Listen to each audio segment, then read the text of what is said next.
Mỗi buổi sáng khi thức dậy, tôi lại trải nghiệm một niềm vui tuyệt diệu. Niềm vui được là Salvador Dali. Đó là một trong những câu nói mình thích nhất của Salvador Dali.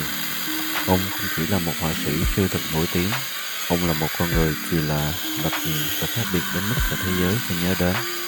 Điều mình thích nhất ở Dali không phải bộ remake nổi tiếng hay những bức tranh kỳ quái của ông, mà là sự tự tin để trở thành chính mình. Còn gì tuyệt hơn khi mỗi sáng thức dậy và cảm thấy hạnh phúc vì được là chính mình.